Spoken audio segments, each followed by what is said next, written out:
यहाँ पर जो मुस्लिम आबादी है वो भी आवाज उठा रही है। यहाँ तक कि आप लोग कहते आए हैं कि जम्मू कश्मीर के जो मुस्लिम लोग हैं वो हमारे पाकिस्तान में मिलना चाहते हैं। उसी जम्मू कश्मीर के मुस्लिम लोग जो हैं वो भी कह रहे हैं कि अब हम पाकिस्तान से ये आतंकवाद बर्दाश्त बिल्कुल नहीं करेंगे, इसके खिलाफ एकजुट हैं। वो भी अब ये मांग उठा रहे हैं। बताइए। देखिए, मैं ये कहूंगा, देखिए मुझसे सवाल करते हैं ना, मुझे जवाब मेरा पूरा होने दिया करें। आप जो दहशतगर्दी फैलाते हैं ना अपने चैनल पे बैठ करके कि दूसरे को बोलने मत दो, आवाज अपनी बुलंद रखो, ऐसा ना किया करें। आप हमें बुलाती हैं सुनने के लिए। देखिए, जब आपने मुझसे सवाल किया, मेरे सवाल के दौरान आपने 50 किस्म के आर्गूमेंट दिए। आपने अवैसी साहब को भी दिखा दिया, आपने चाइना और बांग्लादेश को भी दिखा दिया कि ऐसे नहीं करें। आपको मैं ये कह रहा हूँ कि जो कुछ हुआ और जो कुछ आप कर रहे हैं अभी तक पिछले एक हफ्ते के दौरान, पाकिस्तान ने अभी तक कोई वायलेंस नहीं किया। आप मेरी आर्मी की दिखा रहे हैं, फौजियों को दिखा रहे हैं कि देखिए लाहौर में आपको चलते हुए फौजी नजर आए, कराची में नजर आए। दुआ करें कि हिंदुस्तान में नजर ना आ जाए कुछ दिन में फौजी मेरे। आप ये याद रखें, ये अपने मेरे पाकिस्तान की फौज है, मेरे पाकिस्तान में नजर नहीं आएगी तो हिंदुस्तान में नजर आएगी। क्या दिल्ली को फतह करेंगे हम? क्या हम दिल्ली में चले जाएंगे? ऐसा ना करें। मेरी पाक फौज है, मेरे पाकिस्तान के अंदर है और पाकिस्तान की हिफाजत उनका फर्ज है। मेरी अजीम फोर्स, मेरे अजीम आर्मी चीफ हाफिज आसिफ मुनीर साहब बार बार आपको बावर करा रहे हैं कि बाज आ जाओ, बाज आ जाओ, लेकिन आप चूंकि दहशतगर्दी को बिल्कुल आका हैं, दहशतगर्दों के दहशतगर्दी आप फैलाते हैं, साफ जाहिर हो गया, पूरी दुनिया ने आपको देख लिया और इसमें कोई मुजायका नहीं है कि जो मैं कह रहा हूं वो पूरी दुनिया को पहले से भी मालूम था। अब आपका चेहरा आईना आपको नजर आ रहा है कि आपने क्या गलती कर दी। ये जो कुछ करवाया आपने, आपकी हुकूमत ने जो कुछ करवाया, मैं बार बार आपके चैनल पे कह रहा हूँ, बार बार कह रहा हूँ और 1000 बार इरशाद जी, इरशाद जी, इरशाद जी, इरशाद जी, बहुत बोलने का मौका दिया है, लेकिन आप, मुझे लगता नहीं है कि आप चुप होंगे, क्योंकि आप तो जो मन में आ रहा है वही आप बोलते चले जा रहे हैं, आप सोच भी नहीं रहे हैं। आप कह रहे हैं कि दुनिया के सामने दहशतगर्दी का चेहरा सामने आ गया है। आप सोचिए, हर तरफ से जो सपोर्ट मिल रहा है वो भारत को ही मिल रहा है, पाकिस्तान को नहीं मिल रहा। आप लोग तो जा रहे हैं, डगर डगर आप जा रहे हैं, डगर डगर आप जा रहे हैं भीख मांगने के लिए, मदद मांगने के लिए कि जनाब हमें बचाइए, हमारी मदद कीजिए। आपके रक्षा मंत्री अब तक कहां कहां जा चुके हैं, कहां कहां बात कर चुके हैं, मालूम है कुछ आपको? ये भी आपको मालूम नहीं होगा, लेकिन जिस तरीके से आप बात करें, चलिए ठीक है, बहुत मौका मैंने दिया मेरे पूरे कार्यक्रम में, मैं सिर्फ आप ही को बोलने का मौका नहीं दे सकती हूँ। यूके देवनाथ जी भी हमारे साथ जुड़ चुके हैं। सर, बहुत स्वागत है आपका इंडिया न्यूज पर। इरशाद जी को आपने सुना है, जिस तरीके से आपने सुना है, बताइए जरा क्या बातें वो कर रहे हैं। बार बार कह रहे हैं कि भारत दहशतगर्दी फैलाने की कोशिश कर रहा है। दिल्ली में ना पहुंच जाए मेरी फौज। अरे आप दिल्ली की बात करते हैं, आप दिल्ली की बात करते हैं, आप जरा सीमा पार से इधर कदम रखकर तो देखिए, आप दिल्ली तो बहुत दूर की बात है। मैं तो कह रहा हूँ मुसलसल की दुआ करें। आप कह रही है ना पाकिस्तान में फौज नजर आ रही है। चलिए सर, ठीक है, फिर आप कहेंगे कि मैं आपको बोलने का मौका नहीं देती हूँ। अगर आप अपने लिए बोलने का मौका चाहते हैं तो दूसरों को भी वो मौका दीजिए। देवनाथ सर, चले हम सुनते हैं आप। पिंकी जी, पहली चीज तो है कि जनाब ये फरमा रहे हैं कि भारत जो है दहशतगर्द है। मैं इनको याद दिलाना चाहता हूँ कि तहव्वुर राना हमारे पास अमेरिका से आया हुआ है, 15 दिन से इंटरोगेशन हो रही है। आपको खुद ही पता लग जाएगा कि वो क्या कर रहा था, आप का फौजी था। दूसरी बात मैं आपको ये बताना चाहता हूँ कि कैसाब को तो हमने भेजा नहीं था मुंबई में, कैसाब को शायद आपने भेजा होगा, उसके साथ 9 दूसरे भी हथियारबंद लोग थे। उनकी पोस्टमार्टम रिपोर्ट आपकी हाई कमीशन में एम्बेसी में पड़ी हुई है, जो हमने फोल्डर में डाल के दी थी। आपने पार्लियामेंट अटैक शायद नहीं कराया, शायद कराया, लेकिन प्रूफ जो है वीडियो में है, पोस्टमार्टम रिपोर्ट में है। उनकी डेड बॉडीज के जो डीएनए सैंपल हैं पार्लियामेंट अटैक में जो आपके दहशतगर्द आए थे, हमारे पास आज तक हैं। कारगिल तो शायद आपने नहीं कराया, पता नहीं किसने कराया, लेकिन आपके जो नॉर्दर्न लाइट इन्फेंट्री के जो जवान भारत की भूमि के अंदर कारगिल में पकड़े गए थे या मारे गए थे, हमने बड़े इज्जत के साथ उनको दफनाया। और मैं आपको कहना चाहता हूँ एज ए फौजी, मेरे को बहुत दुख हुआ। 99 में मैं सीनियर पोजीशन में था, जब आपकी देश के हुक्मरानों ने नॉर्दर्न लाइट इन्फेंट्री के इन बहादुर जवानों की डेड बॉडी को वापस लेने से मना कर दिया। आप मना करते रहे, ठीक है, वो आपका हक है। अभी तहव्वुर राना जो है वो अमेरिका में इंटरोगेट हुआ, आपके पास सारी की सारी रिपोर्ट। आपको मैं जवाब देता हूँ, क्योंकि पिंकी आपके दरमियान में नहीं बोलेंगी, मुझे करना बोलने नहीं देंगी, आपको बोलने देंगी मना मुसलसल। करना। आप जो मर्जी झूठ बोलते इरशाद हैं। जी, देखिए, बात ये है, इरशाद जी, तहावुर इरशाद जी, मुझे पहले मालूम है देवनाथ पिंकी जी नहीं को सुन रोकेंगी आप, लीजिए, उसके बाद पिंकी आते हैं मुझे- आपके पास। इरशाद जी, पहले एक बार मुझे इसी देवनाथ तरह- जी को सुन ले। मुझे इरशाद जी, मुझे- आपकी बड़ी बुरी मुझे इसी आदत तरह है। मौका दीजिए। इरशाद जी, मैं कतार इतनी शांति से और बात कर रही हूँ, नौ आपकी नौ बड़ी नौ बुरी नौ आदत है, हुसैन। आप चिल्लाने पे मजबूर क्यों कर रहे हैं? बड़ी बुरी पूरा आदत है, आप evidence क्यों नहीं के पास- शांति से दूसरों को भी सुनते? उनको सबसे सुनने बड़ी दीजिए, बात है, उसके एक बाद आप आदत अपनी है, बात मैं रखिए। चाहता हूं कि मुझे बोलो, ठीक बोलिएगा नहीं मेरे दरमियान में, फिर मैं जैसे बस सुनूंगा उनकी अमन के बात साथ। पूरी होने दीजिए, चले। उसके बाद आप अभी बोलिए, मैं मैं बीच आपको में नहीं बताता बोलूंगी। आप बोलिए, आपको जो बोलना होगा। देवनाथ जी की बात पूरी सुन लीजिए पहले। अभी पूरी दुनिया 3 दिन पूरी पहले दुनिया सुन रही है, आपके पिंकी दर्शक मेरे दरमियान में नहीं हमने बोलेगी। लाइन ऑफ कंट्रोल पे मारा 2, उनकी पूरी की पूरी पोस्टमार्टम रिपोर्ट हमारे पास है। उनकी जो यूनिफॉर्म थी उसमें जो एनआईए की जो रिपोर्ट आई है, मिलिट्री इंटेलिजेंस की जो रिपोर्ट आई है, उनके शर्ट और पैंट में जो टेलर का टैग है वो मैं आपको भेज देता हूँ। सबसे दुख की बात है कि उनके पास जो खाने पीने का सामान निकला और मेडिसिन निकली, अच्छी बात है, अच्छी प्रिपरेशन करके आपके बॉर्डर एक्शन टीम ने उनको भेजा था, परसों ही मारे गए। जो मेडिसिन निकली वो सब में मेड इन पाकिस्तान का छाप है। तो आप बताइए, मैं आपको 1 to 1 ठीक है देवनाथ जी, रोकना चाहूंगी मैं यहाँ पर। एक बड़ी खबर सामने आ रही है, उसका रुख करना चाहूंगी, उसके बाद आती हूँ मैं आपके पास। देवनाथ जी, यहाँ पर माफी के साथ आपको रोकना चाहूंगी, बड़ी खबर सामने, उसका रुख करना चाहूंगी। आदत से बाज नहीं आ रहा एहसान फरामोश तुर्की का असली चेहरा फिर बेनकाब हो गया है। भारत के एहसान को भूल गया है और ऐसे में पाक को हथियारों का जखीरा भेजा गया है। 6 एयरक्राफ्ट से पाक में हथियार भेजे गए हैं, मिसाइल और छोटे ड्रोन पाकिस्तान को भेजे गए हैं। 6C-130 कार्गो लड़ाकू विमान इस्लामाबाद पहुंचा है। धोखेबाज एर्दोगन भूल गए भूकंप में मदद का एहसान। भारत ने तुर्की में आए विनाशकारी भूकंप के समय पाकिस्तान के इस दोस्त को मदद भेजी थी, जिसमें दवाओं के साथ राहत सामग्री भी थी।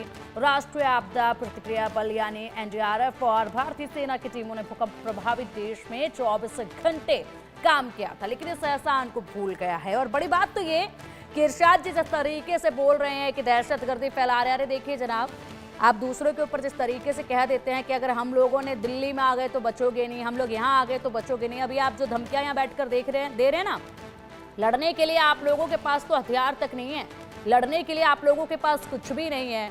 दूसरे देशों से तो अभी आप सामान जुटाने में लगे हुए हैं और उसके बाद आप कहीं युद्ध के बारे में कुछ सोच पाएंगे, युद्ध की स्थिति में आ पाएंगे। आप ये सोचिए जरा हालात आपकी कैसे, और फिर बात करते हैं कि हम लोग दिल्ली में आकर ये कर देंगे वो कर देंगे। पहले हथियार इकट्ठे कर लीजिए, उसके बाद सोचिए दिल्ली का रूट अपनाने की। तो हालांकि यहाँ तक पहुंच पाना आप लोगों के लिए एक सपने जैसा ही है, जिस तरीके से अभी स्थिति पाकिस्तान में देखी जा रही है। आप बात पूरी अपनी कीजिएगा, लेकिन सही शब्दों का इस्तेमाल करके। पिंकी, मैं ये देखिए मैं कभी भी गलत शब्द इस्तेमाल नहीं करता हूँ, बड़े एहतराम के साथ बोलता हूँ आप लोगों के साथ। पड़ोसी आपके पड़ोसी हैं, खुदा करेगा कि ये हम हटा लेंगे बीच की दीवार और आएंगे हिंदुस्तान सारे फौज के साथ, बारात के साथ। आप बेफिक्र रहिए, थोड़े दिन रह गए। अभी पुराने युद्ध याद कर लीजिए, इससे पहले पुराने युद्ध याद कर लीजिए, उस वक्त पर क्या हुआ था। देवनाथ जी ने बखूबी आपको सब कुछ बता दिया, उसको जरा याद कर लीजिए। आप मैं सारे इनके भी जवाब दूंगा और आपका भी जवाब दूंगा। देखिए, ये हम बारात की तैयारी कर रहे हैं। जब शादी होती है ना किसी की, तो उसमें घोड़े भी, गन्स भी, सारी चीजें तैयार की जाती हैं, वो तैयारी कर रहे हैं। आप बेफिक्र मांग नहीं रहे हैं, किससे तैयारी कर रहे हैं बारात की, और बारात तैयार करके आएंगे हिंदुस्तान इंशाल्लाह बहुत जल्द। बेटा बाप के घर बारात लेकर नहीं आता है, बेटा बाप के घर बारात लेकर नहीं आता है इरशाद जी। नहीं बाप, सुन लीजिए ना पिंकी, हम बड़े हैं, एक दिन बड़े हैं, बाप बड़ा होता है, बेटा छोटा होता है। हम बड़े हैं, एक दिन बड़े हैं। हम 14 अगस्त को आजादी बनाते हैं, आप 15 अगस्त को बनाते हैं। याद रखिए, एक दिन बड़े हैं आपसे, बाप बड़ा होता है हमेशा। दूसरी बात यह है कि अभी देवनाथ जी कह रहे थे कि जी इन्हें टैग मिले, शर्ट्स में टैग मिले, पैंट में टैग मिले। देखें, हमारी गारमेंट्स पूरी दुनिया में जाती हैं, आपकी गारमेंट्स, आपका सामान पूरी दुनिया में जाता है। ये हम ट्रेड करते हैं लोगों के साथ। ऐसा नहीं है कि मेरी अगर शर्ट किसी ने मेड इन पाकिस्तान पहन करके हिंदुस्तान पहुंच गया तो वो दहशतगर्द नहीं है।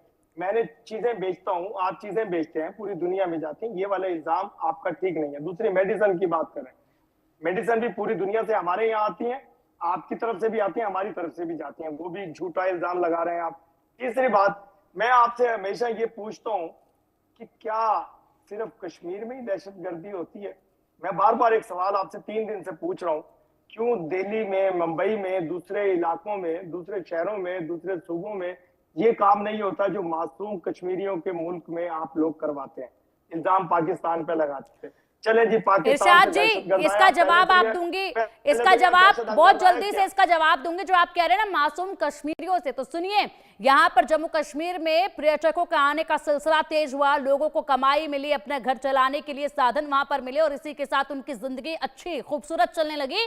तो पाकिस्तान को दुख होने लगा और इसलिए पाकिस्तान ने सोचा टेररिस्ट को भेजा जाए यहाँ पर और सीधा पर्यटकों पर अटैक किया जाए, ताकि यहाँ पर टूरिस्ट जो आ रहे हैं वो खत्म हो जाए आना और उसके बाद एक बार फिर से कुछ पैसे देकर पत्थरबाजी का सिलसिला हम लोग शुरू करवा सके। यह आपकी पूरी कोशिश थी जो नाकाम हो गई है, इसलिए अब आप लोग तिलमिला रहे हैं। फिलहाल हमारे सहयोगी न्यूज रूम से जुड़े हुए हैं जावेद, अधिक जानकारी के लिए जावेद। तमाम बड़े अपडेट्स आप भी लगातार देख रहे हैं, दिल्ली की हलचल देख रहे हैं और बॉर्डर पर जो स्थिति बनी हुई है वो भी लगातार आप देख पा रहे हैं। ऐसे में तुर्की ने बड़ा कदम उठाया है, भारत का एहसान भूल गया है और साथ ही साथ जखीरा हथियारों का भेज दिया है पाकिस्तान की तरफ। एहसान फरामोश बन चुका है तुर्की भी, और ऐसे में अब कहीं कहीं से हथियार कभी मांग रहा है पाकिस्तान, तो कहीं कहीं से यहाँ पर पाकिस्तान गुहार लगाता भी नजर आ रहा है कि हमें बचा लीजिए, समझौते की बात करवा दीजिए। साथ ही इरशाद जी हमारे साथ मेहमान जुड़े हुए हैं पाकिस्तान से, जरा बताइएगा हालात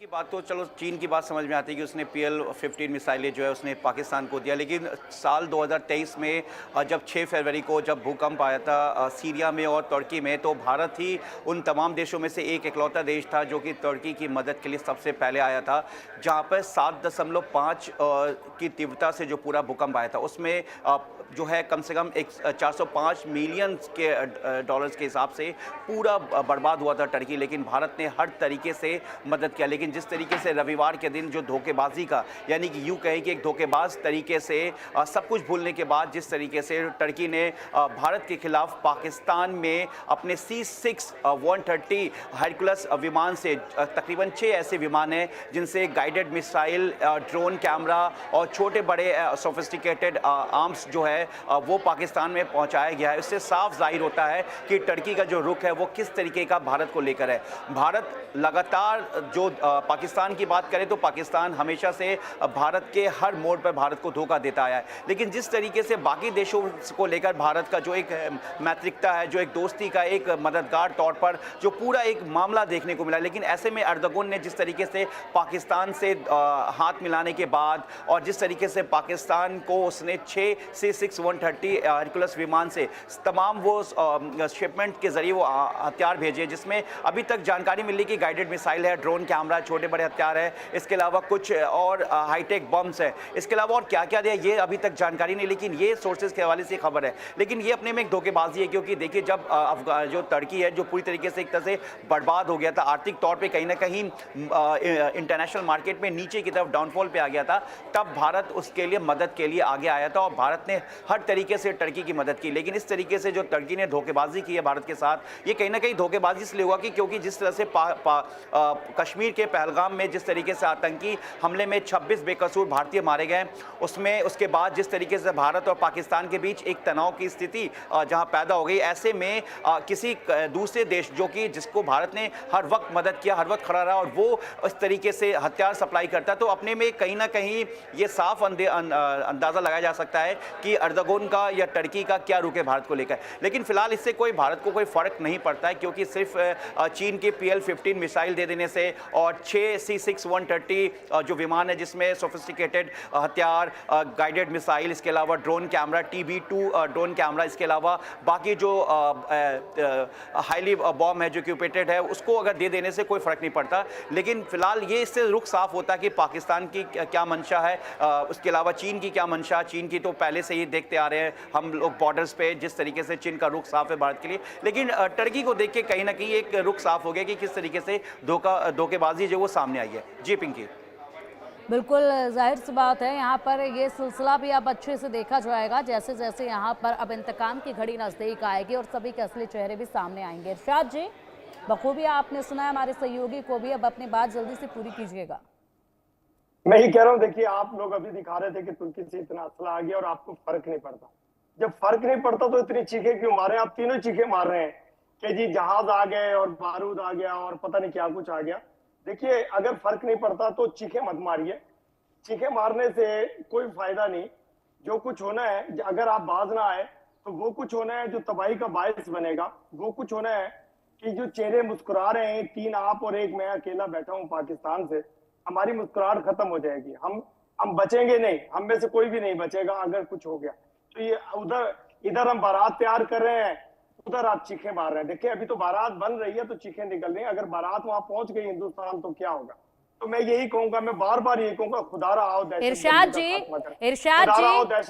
जी लगातार कड़वे बोल यहाँ पर आप बोल रहे हैं, हम इतनी शांति से आपको सुन रहे हैं। नजर आ रहा है जहर किसके मन में है, जहर किसकी जुबान पर है, वो साफ तौर पर नजर आ रहा है। जिस बारात की आप बात कर रहे हैं, जिस बारात की आप बात कर रहे हैं, जो आपके दूल्हे हैं, जिसको आप दूल्हा बनाकर बैठे हुए हैं, जिसको आप दूल्हा बनाकर बैठे हुए मुनीर साहब, उनका परिवार तो विदेश में चला गया है। मतलब अपनी जनता को ही बारात बना हुए क्या? मतलब मुनीर साहब के परिवार, दूल्हे का परिवार जा चुका है।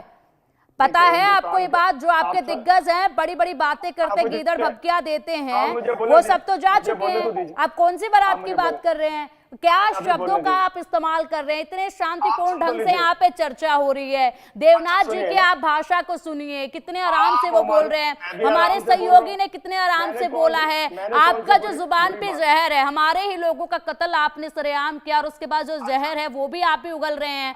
हम कितने आराम से बैठे, फिर आप बात करते कि भारत दहशतगर्दी जो है वो फैला रहा है। कौन चीख रहा है? यहाँ पे शांति से सब बैठे हैं, शांति से चर्चा कर रहे हैं। जहर उगलने का काम सिर्फ आप कर रहे हैं। क्या बात कर रहे हैं आप? देखिए आप 3 चेहरों पे आप जो बात कर रहे हैं, सभी के सभी शांत है, सिर्फ अकेले आप यहाँ पर ऐसे शब्दों का प्रयोग कर रहे हैं। बड़ी खबर सामने है, भारत पाकिस्तान तनाव के बीच में बड़ी खबर सामने आ रही है। नवाज शरीफ की शहबाज सरकार को नसीहत, भारत से युद्ध ना लड़े शहबाज और बीच का रास्ता निकाले नवाज शरीफ, भारत से युद्ध करने से बचे, ये कहा है। नवाज शरीफ ने कहा है कि भारत से युद्ध करने से बचे। तो देखिए नवाज शरीफ कह रहे हैं कि भारत से युद्ध करने से बचे, आप कह रहे हैं कि हम दिल्ली तक आ जाएंगे। यहाँ पर देखिए, ये तो आपसे बहुत बड़े दिग्गज हैं, ये कह रहे हैं भारत से युद्ध करने से बचे, इन पर क्या कहेंगे? देखिए पिंकी, मैं तो कह रहा हूँ, आप पता क्या है, आप मीठा मीठा हफ हफ कड़वा कड़वा थू थू वाली बात है। जो मैं बात कर रहा हूँ कि हम मुसलसल, मैंने कहा हम सिफारती बिना पे कोशिश कर रहे हैं जंग ना हो। मैंने कहा शुरू में, मैंने ये भी कहा आओ मिलकर के दहशतगर्दी का खात्मा करें, ये भी मैंने कहा। मैंने अगर बारात की बात की तो बारात तो नेक शगुन होता है, किसी के घर बारात जाती है तो वो तो बड़ी खुशआइंद बात होती है, उसमें कोई बुराई तो नहीं, उसमें कोई गाली तो नहीं बारात का आना। तो मैं ये कह रहा हूँ कि देखिए आप लोग अच्छी बात को नहीं सुनते हैं, बुरी बात की तरफ बहुत जल्दी आप पिकअप करते हैं। तो मैं आपको मुसलसल ये कह रहा हूं कि देखिए पाकिस्तान जंग नहीं चाहता। मैं 4 दिन से पीट पीट के कह रहा हूं, जोर जोर से कह रहा हूं कि हम जंग नहीं चाहते। हम नहीं चाहते कि हमारे चेहरों की मुस्कुराहटें खत्म हो, हम नहीं चाहते कि हमारे बच्चे जले जिस तरह फलस्तीन में जलाए गए आप लोगों ने मिलकर के। चलिए ठीक है इरशाद जी, चलिए ठीक है, बहुत देर हो चुकी है, बहुत देर से आपको सुन लिया है। बिना सिरपाव के आप बातें कर रहे हैं, बारात बारात बारात पर आप अटके हुए हैं। शायद आपके घर में किसी का निकाह होगा, इसलिए ये बारात शब्द आपके जुबान पर अटक गया है। देवनाथ जी सुना आपने इरशाद जी को, बताइए जरा किस तरीके से हालात इनके बिगड़े हुए हैं। भीख मांग के ये हथियार इकट्ठा कर रहे हैं, भीख मांगने चले जाते कटोरा लेके जब भी कोई आफत आती है, और उसके बाद बड़ी बड़ी बातें करने लग जाते हैं यहाँ पर बैठ के। पता नहीं क्यों हकीकत जो अपने पाकिस्तान की देख क्यों नहीं पा रहे हैं, ये समझ में नहीं आता है। देवनाथ जी, इतने युद्ध पाकिस्तान के साथ हुए, मुंह की खानी पड़ी है, यहाँ पर इनको दोबारा मिट्टी से उठने में इतना लंबा वक्त लग जाता है हमेशा, उसके बावजूद ये आ जाते हैं चीखते हुए और उसके बाद फिर वहीं पर दम तोड़ देते हैं। अब देखिए किस तरीके की बातें एक बार फिर से करें। देवनाथ जी क्या कहेंगे इरशाद जी? बहुत बुरा होगा, 2025 है, बहुत बुरा करेंगे आपके साथ अगर कुछ। अब तो हालात और भी ज्यादा बदतर हो रखे हैं आपके।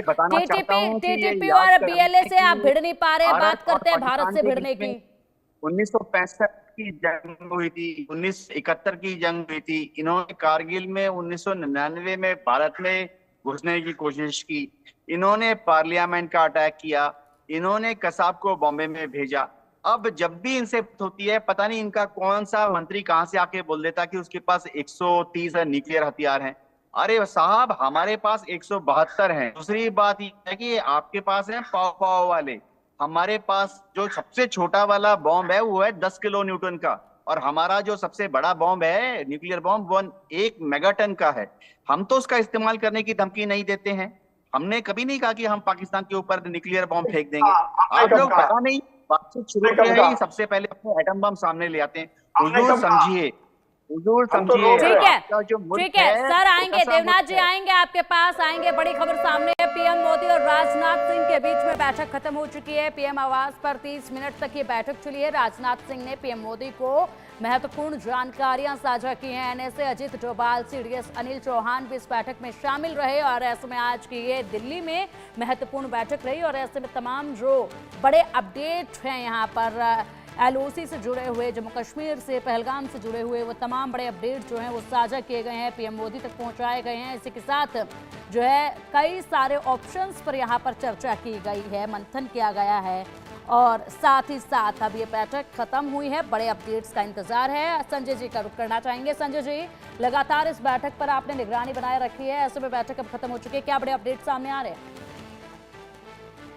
देखिए, केंद्रीय रक्षा मंत्री राजनाथ सिंह से प्रधानमंत्री नरेंद्र मोदी से आज मिले और उनको सेना की तैयारियों की पूरी तरह से जानकारी दी। कल उन्होंने सीडीएस अनिल चौहान से मुलाकात की थी। आज बैठक से पहले भारत के थल सेना अध्यक्ष उपेंद्र द्विवेदी से उनकी मुलाकात हुई थी। तो जो भी हमारे सेना के अपडेट्स थे, जो सेना की तैयारियों के जो भी अपडेट्स केंद्रीय रक्षा मंत्री राजनाथ सिंह के पास अवेलेबल थे, उन्होंने प्रधानमंत्री नरेंद्र मोदी को उससे अवगत कराया है। क्या करना है, कैसे करना है, कब करना है, चूंकि ये सारा की सारा विषय सेना से जुड़ा हुआ है, सेना खुद इन चीजों को अंजाम देती है, तो सेना ही तय करती है कब करना है, क्या करना है, कितना करना है और कैसे करना है। तो इन सभी चीजों के लिए सेना को फ्री हैंड दिया जाता है और सेना को फ्री हैंड दिया भी गया है। प्रधानमंत्री नरेंद्र मोदी ने अपनी इच्छा साफ तौर पर स्पष्ट कर दी है कि मिट्टी में मिला दिया जाएगा और इतनी बड़ी सजा दी जाएगी पहलगाम के जिन्होंने पहलगाम घटना को अंजाम दिया, जो उनकी कल्पना से भी परे हो। तो बात साफ साफ स्पष्ट है, प्रधानमंत्री अपनी इच्छा स्पष्ट कर चुके हैं। अब इसको उनकी इच्छा को किस तरीके से अंजाम तक पहुंचाना है, ये काम सेना अपनी तैयारियों में जुटी हुई है। किस तरीके की तैयारियां सेना को कितना वक्त लगेगा, क्या क्या करना है सेना को, इन बातों की जानकारी राजनाथ सिंह ने आज प्रधानमंत्री नरेंद्र मोदी से। तो तमाम बड़ी बातें यहाँ पर इस बैठक में हुई हैं संजय जी, और ऐसे में ये बड़े अपडेट भी सामने आ चुके हैं। ऐसे में महत्वपूर्ण ये आज की बैठक थी, बेहद से ऑप्शंस जिस पर विचार विमर्श जो है वो किया गया है। अब अगर बात की जाए तो कुछ रणनीति आगे जो है वो बदलती नजर आएगी क्या इस बैठक के बाद आपको? देखिए, हमने पुलवामा देखा, बालाकोट देखा, उसके बाद भारत अब तक 2 सर्जिकल स्ट्राइक पाकिस्तान के खिलाफ कर चुका है। लेकिन इस बार क्या होगा? क्या इस बार फिर से भारत कोई सर्जिकल स्ट्राइक करने की सोच रहा है, या कोई लिमिटेड वॉर प्लान कर रहा है, या बड़ी लड़ाई की तैयारी हो रही है? तो ये सारे के सारे ऑप्शन प्रधानमंत्री नरेंद्र मोदी के सामने रख दिए गए हैं। तो प्रधानमंत्री नरेंद्र मोदी तय करेंगे कि भारत को किस ऑप्शन के साथ जाना है, हमारी सेनाओं की क्या तैयारियां हैं, कि क्या उनको तैयारियों के लिए कुछ वक्त की जरूरत है, क्या क्या चीजें भारत को और चाहिए इसमें। ये सारी बातें राजनाथ सिंह ने आज प्रधानमंत्री नरेंद्र मोदी के साथ शेयर की, उनको ब्रीफ कर दिया, क्योंकि तीनों सेनाओं के जो चीफ होते हैं, चीफ डिफेंस स्टाफ सीडीएस जिनको कहते हैं, अनिल चौहान, वो प्रधानमंत्री नरेंद्र मोदी से भी मिले हैं। लेकिन उसके पहले राजनाथ सिंह से मिलकर के उन्होंने तीनों सेनाओं, थल सेना, नौसेना, वायुसेना की तैयारियों की जानकारी दी। थल सेना अध्यक्ष उपेंद्र द्विवेदी भी आज सुबह राजनाथ सिंह से मिले थे, तो उन्होंने भी सेना की क्या तैयारी है, सेना को किस तरीके की भूमिका में आगे बढ़ना है और क्या क्या समय लगेगा, कितना समय लगेगा, किस तरह से तैयारियां की जाएगी, क्या किया जाएगा, इन सभी बातों को की जानकारी उन्होंने राजनाथ सिंह को दी थी। राजनाथ सिंह ने प्रधानमंत्री नरेंद्र मोदी को अवगत कराया। तो अब भारत उसी ऑप्शन को लेकर के आगे बढ़ेगा कि किस ऑप्शन पर भारत को जाना है, कब जाना है, कैसे जाना है, कितना करना है, ये फिर प्रधानमंत्री नरेंद्र मोदी और तीनों सेनाओं के साथ मिलकर के रक्षा मंत्री राजनाथ सिंह तय करेंगे।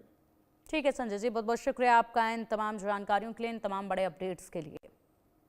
और हमारे सारे खास मेहमानों का भी बहुत बहुत शुक्रिया इंडिया न्यूज़ के साथ जुड़ने के लिए, इस चर्चा में शामिल होने के लिए। फिलहाल रुकेंगे यहाँ एक छोटे से ब्रेक के लिए। खबरों का सिलसिला लगातार जारी रहेगा, आप देखते रहिए इंडिया न्यूज़।